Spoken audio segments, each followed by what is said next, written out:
پہلا سوال یہ ہے کہ محبت کرنا جائز ہے؟ محبت کرنا بالکل جائز نہیں ہے۔ یاد رکھیں کہ محبت جو ہے کسی نامحرم عورت سے، کسی لڑکی سے محبت کرنا یہ شریعت میں بالکل جائز نہیں ہے۔ جب دیکھنا ابتدائی عمل ہے، یہ کیا ہے؟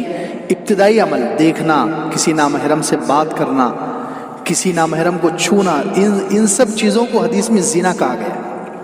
کسی کو دیکھنا، نامحرم کو، اس سے بات کرنا، اس کو چھونا، یہ سب زنا کہا گیا۔ تو جب یہ ابتدائی چیزیں حرام ہیں، زنا کے برابر ہے، تو پھر یہ اگلا اسٹیپ ہے وہ کہ دیکھتا ہے آدمی، بات کرتا ہے، چھوتا ہے، پھر دل میں محبت، تو یہ تو بعد کا اسٹیپ، یہ تو اور زیادہ حرام ہے۔ جب شروع کے ہی اسٹیپ حرام ہے، ناجائز ہے، تو پھر محبت کیسے جائز ہو سکتی ہے؟ یہ سب جو ہے محبت، اور بہت سارے لوگ سمجھتے ہیں کہ ہماری محبت پاک ہے۔ یہ پاک نہیں ہے، یہ محبت ناپاک ہی ہے۔ شادی سے پہلے جو محبت ہے یہ ناپاک ہی محبت ہے، اس کے اندر پاکی کا کوئی تصور ہی نہیں ہے، پاکی کا کوئی ذرہ نہیں ہے، یوں سمجھ لیجیے۔ یہ سراسر ناپاک، انتہائی گندی محبت ہے۔ اس کو پاک محبت بولنا، یہ لفظ پاک کی توہین ہے۔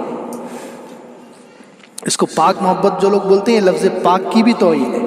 یہ سراسر ناپاک، کیونکہ اللہ کا حکم توڑ کے جو کام کیا جا رہا ہے وہ پاک کیسے ہو سکتا ہے؟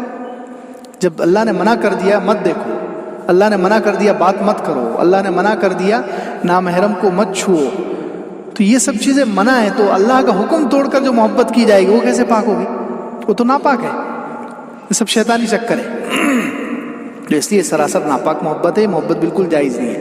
ہاں، شریعت میں اللہ سے پہلے محبت ہے، پھر شادی کے بعد بیوی سے محبت اللہ کے رسول صلی اللہ علیہ وسلم نے ٹوٹ کر کی ہے، اور اللہ کے رسول صلی اللہ علیہ وسلم نے سب کے سامنے اظہار بھی کیا ہے۔ صحابہ نے پوچھا کہ آپ کو سب سے زیادہ محبت کس سے ہے؟ تو حضور صلی اللہ علیہ وسلم مجمع میں کہتے تھے، سب کے سامنے کہتے تھے کہ مجھے عائشہ سے محبت ہے۔ تو شادی کے بعد بیوی سے محبت ہو، بچوں سے محبت، یہ سب فطری محبت، یہ سب جائز ہے، لیکن اس سے پہلے کی محبت کا اسلام میں کوئی تصور نہیں ہے۔ یہ سراسر ناپاک ہے، شیطانی حرکت ہے۔